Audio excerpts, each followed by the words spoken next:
السلام علیکم بچوں، ہم جو سبق پڑھ رہے ہیں اس کا عنوان ہے ماں کا خواب۔ اس کا آدھا حصہ ہم نے کل پڑھا تھا، آج ہمیں اس کا باقی حصہ پڑھنا ہے۔ یہ ماں کا خواب جو ہے یہ میں نے کل ہی بتایا تھا آپ کو، یہ ایک نظم کی حیت میں ہے اور اس کے کچھ اشعار ہم نے پڑھے تھے۔ میں آپ کی یاد دہانی کے لیے وہ پھر دہراؤں گی۔ ہم نے پڑھا کہ ایک ماں ہوتی ہے، وہ ایک خواب دیکھتی ہے اور وہی خواب اس سبق میں بیان ہوا ہے۔ ماں کہتی ہے کہ میں ایک دن سو گئی اور میں نے ایک خواب دیکھا۔ خواب بڑا ہی ڈراونا تھا اور اس خواب سے میری بے چینی بڑھ گئی۔ خواب میں نے دیکھا کہ میں کہیں جا رہی ہوں، اندھیرا ہے، اس اندھیرے میں مجھے راستہ ہی نہیں مل رہا ہے۔ اس اندھیرے میں میرا روم روم ڈر رہا ہے، میں لرز رہی تھی، میں ڈر رہی تھی اور مجھ سے چلا ہی نہیں جا رہا تھا، میں قدم ہی نہیں اٹھا پا رہی تھی۔ تو میں نے خود کو حوصلہ دیا، ہمت دی اور جوں توں کر کے آگے بڑھی۔ جو ہی آگے بڑھی تو سامنے میں نے لڑکیوں کی ایک لائن دیکھی، لڑکیوں کی ایک قطار دیکھی۔ ان لڑکوں نے سبز رنگ کا پوشاک پہنا ہوا تھا، سبز رنگ کے قیمتی کپڑے پہنے ہوئے تھے اور سب کے ہاتھ میں دیے تھے جو جل رہے تھے۔ وہ سب چپ چاپ چلے جا رہے تھے، پتہ نہیں، یہ خدا ہی جانتا ہے کہ ان کو جانا کہاں تھا، ان کی منزل کہاں تھی۔ میں انہی لڑکیوں کے بارے میں ہی ابھی سوچ رہی تھی تو اچانک مجھے میرے بیٹے کی طرف نظر پڑی کہ میرا بیٹا بھی انہی کے ساتھ ہے۔ یہ جو میرا بیٹا تھا یہ پیچھے تھا اور یہ باقی لڑکوں کے پیچھے تھا اور یہ تیز نہیں چل رہا تھا باقی لڑکوں کی طرح، اور اس کے ہاتھ میں جو دیا تھا وہ بھی جل نہیں رہا تھا، وہ بجھا ہوا تھا۔ اور آج ہمیں اس سے آگے پڑھنا ہے۔ آپ اپنی کتاب کا پیج نمبر 58 نکالے، اس کے چوتھے شعر سے ہمیں پڑھنا ہے۔ کہاں میں نے پہچان کر میری جان، مجھے چھوڑ کر آ گئے تم کہاں؟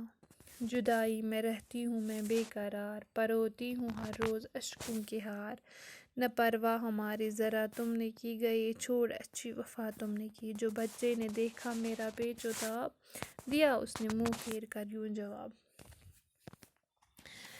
کہا میں نے پہچان کر میری جان، مجھے چھوڑ کر آ گئے تم کہاں؟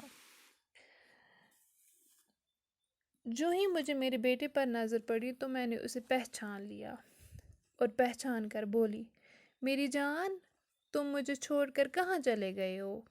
تم مجھے چھوڑ کر کہاں آ گئے ہو؟ جدائی میں رہتی ہوں میں بے قرار، پروتی ہوں ہر روز اشکوں کی ہار۔ میں آپ کی جدائی میں بے قرار رہتی ہوں، میں آپ کی جدائی میں تڑپتی ہوں، میں آپ کی جدائی میں روتی رہتی ہوں۔ میرے آنکھوں میں صرف آنسو ہی آنسو ہوتے ہیں آپ کی جدائی کی وجہ سے۔ نہ پرواہ ہماری ذرا تم نے کی، گئے چھوڑ اچھی وفا تم نے کی۔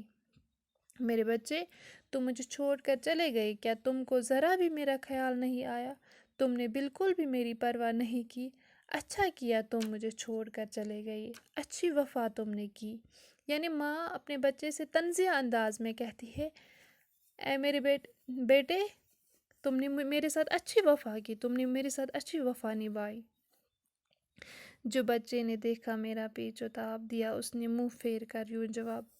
ماں کہتی ہے کہ جو ہی بیٹے نے میری بے قراری دیکھی، جو ہی بیٹے نے میری بے چینی دیکھی تو اس نے منہ پھیر کر مجھے جواب دیا۔ رلاتی ہے تجھ کو جدائی میری، نہیں اس میں کچھ بھی بلائی میری۔ اے میری ماں، یہ جو تو میری جدائی میں روتی رہتی ہو، یہ جو تو میری جدائی میں بے قرار رہتی ہو، اس میں میری کوئی اچھائی نہیں ہے، اس میں میری کوئی بلائی نہیں ہے۔ یہ کہہ کر وہ کچھ دیر تک چپ رہا، دیا پھر دکھا کے یہ کہنے لگا، سمجھتی ہے تو ہو گیا کیا اسے، تیرے آنسوؤں نے بجھایا اسے۔ یہ کہتے ہی تھوڑی دیر تک وہ چپ رہ گیا، چپ ہو گیا اور مجھے دیا دکھایا اور دکھا کر یہ کہنے لگا کہ اے میری ماں، تو یہ سوچتی ہے نا میرا یہ دیا بجھا ہوا کیوں ہے؟ تیرے دماغ میں یہ خیال ہوگا نا باقی بچوں سے میرا یہ دیا بجھا ہوا کیوں ہے؟